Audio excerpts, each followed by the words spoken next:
Recession 2020. Are you recession ready? Welcome back to DG Capital, your premier destination for personal finance, investing, real estate, and more. When it comes to a recession, it's a good idea to always be ready. Find out how you can be prepared for the next inevitable recession without feeling anxious. So stay tuned, stick around, and find out how you can be recession ready, whether one is here or not.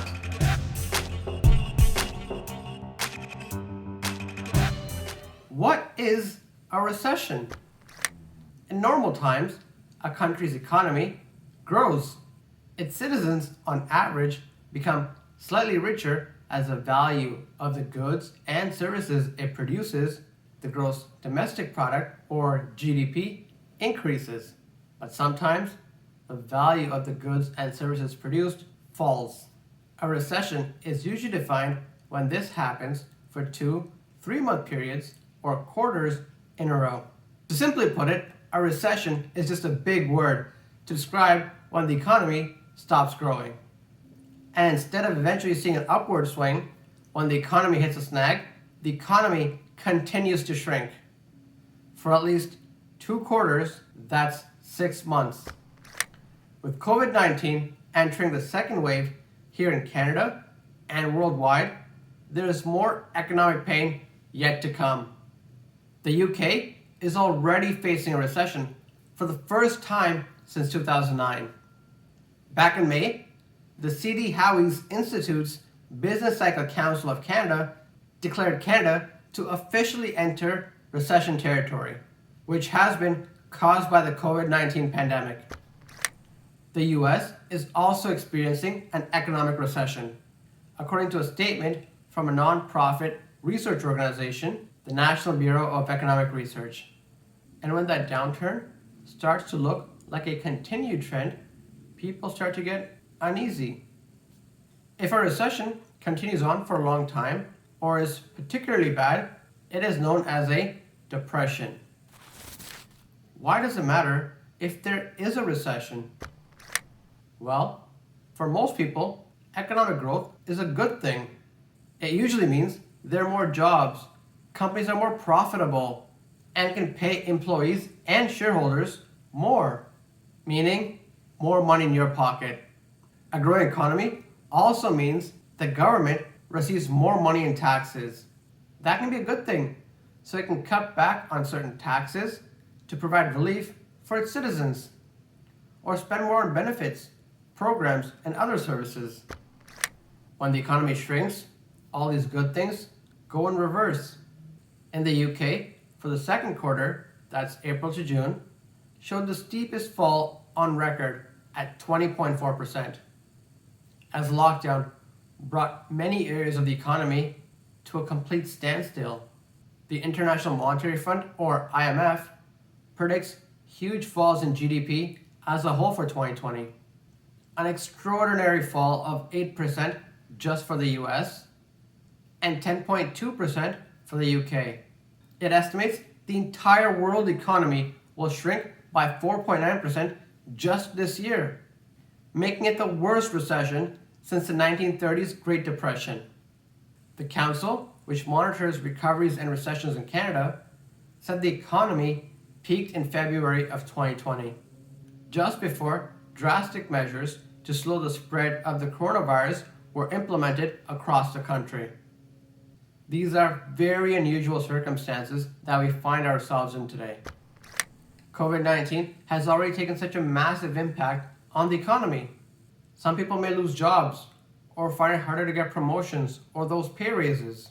Graduates could have a harder time finding that first job out of school. A lot of this we've already seen from the first wave of the virus. However, the pain of a recession is not equally felt across society. Inequality can increase. For instance, many homeowners, whether you're in the UK, the US, or in Canada, those who kept their jobs so far in the economic downturn are doing okay. Mortgage interest rates have fallen considerably for many, leaving them with more money to either spend or save. Economists say factors leading up to our current economic slowdown, such as how fast it hit and who it's affecting, are different from previous economic downturns and may lead to a different result. In previous recessions, the economic downturn resulted in issues in our financial markets, oil prices, monetary policy, or a specific sector in the economy. The Great Recession, which lasted from December 2007 until June 2009, was brought on by a subprime mortgage crisis and lax lending standards that led to a collapse in the mortgage industry. But the current recession is caused by a public health crisis.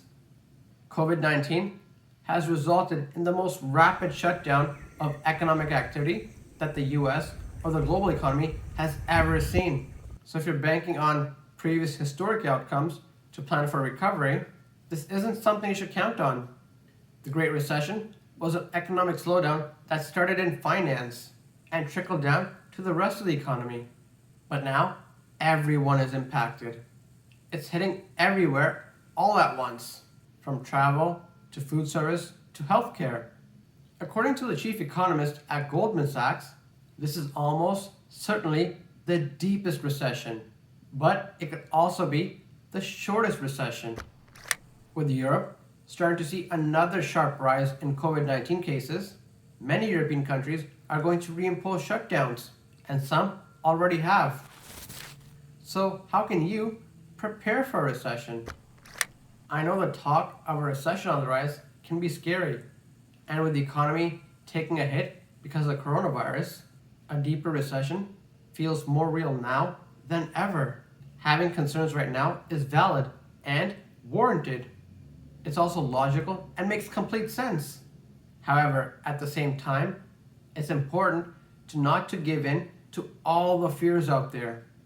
You should focus your energy on making sure your personal finances are prepared to withstand any storm. No matter what happens or where the economy is headed, you need to have your finances in order and ready to defend you in a recession. That's going to matter a lot more than what's happening in the news, the stock market, or politics. So recession or not, write your plan down and stick to your plan so you always have it to refer to, especially when you're feeling unsure. What should be in your plan? The basics are: live under your means, pay off debt, add to your emergency fund, and invest for the long term. If you lose your job or your income is cut, you don't need to cash out of your investments, especially when the value is low. It's okay to pause further investment contributions. Now let's dive a little bit deeper based on your personal situation. What if you have debt? If you're out of work or have a potential job loss on the horizon, go ahead and pause those extra debt payments. Right now, you have got to prepare for a storm. Make sure your funds can cover the basics you need for survival. That's food, keeping the lights on, a roof over your head, and a means of getting around. Before you pay anything else, make sure these are covered. Continue making the minimum down payments towards your debt, but stop making any kind of extra payments just to keep yourself afloat. The most important thing right now is to take care of yourself and your family and stockpile as much cash as you can during these uncertain times. If you do have a steady job right now that's secure and not impacted by the coronavirus or the shifting economy, then you can keep paying extra on your debt, just like you have been. No matter how scared you feel right now, the last thing you want to do is take on more debt. There is already a storm, and more debt is only going to make things worse and leave you with lasting scars. If you're saving, keep saving. Having an emergency fund is never a bad idea. Think of it this way: if the current recession was to get deeper, you could rest easy knowing you have your emergency fund in place, ready to back you up. Your emergency fund is a buffer between you and what life throws at you, not just when there's a talk of a recession. And right now is the time to make sure your dollars stretch even further. If you've been sort of budgeting along, now is the time to make sure every single dollar has a job and aligning with your budget. An emergency fund is crucial for everyone, not just those who are nearing retirement. Have at least 6 months worth of money put aside, or even a year's worth. You want enough saved so you can pay for your core expenses: housing, food, utilities, transportation, in an event where you find yourself without an income. The emergency fund is not for non-essential items like travel or entertainment.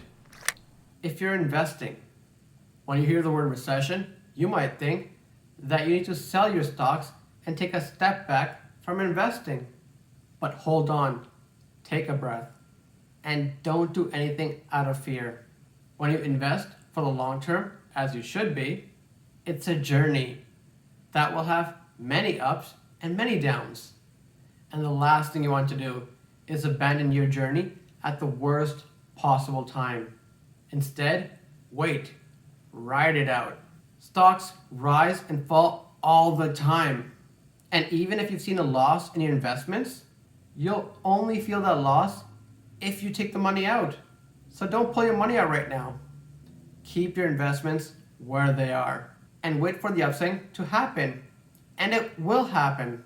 When the market is bleeding, all that means is that the stocks are on a huge clearance sale. You would run to the grocery store if they had a massive sale, right? Long-term investing is no different. If you continue investing, you want to buy stocks at crazy low prices. And when the market picks back up, and it will, you'll still be on that journey smiling as you see those big returns roll right in because of the stocks you picked up that were on sale. Bottom line, don't go selling your stocks right now just because of the scary headlines. If you're feeling unsure when it comes to investing, connect with a trusted financial advisor who can help you make good investment decisions and talk you through your options. The money decisions you make every day will impact you more than anything any market expert could predict. Yes, we're going through a pandemic, but the economy is cyclical. There is always something happening, whether it's a war, a recession, or this coronavirus. I saw mass panic in March and April. But remember, you haven't lost anything until you sell your investments. Until then, it's just numbers moving around. If you have job security and emergency funds taken care of, this might be the time to look for opportunities to grow your investments. But do your research first. What have the last 6 months been like at your home? Think about it. Have your finances been in a recession of their own? If you've had a downturn or are currently out of work because of the coronavirus, now is the time to really dig deep and get serious about your money. Don't wait for the recession to get worse before you put your money in order. Get intentional about how you handle your money now. And that's it for this video. Thank you so much for watching. Make sure to hit that like and subscribe button because it lets YouTube know to further promote content. And my goal is to help as many people as I can with their personal finances. Let me know about your financial plan on how you plan to deal with the recession in the comments below. And I'll catch you guys in the next one.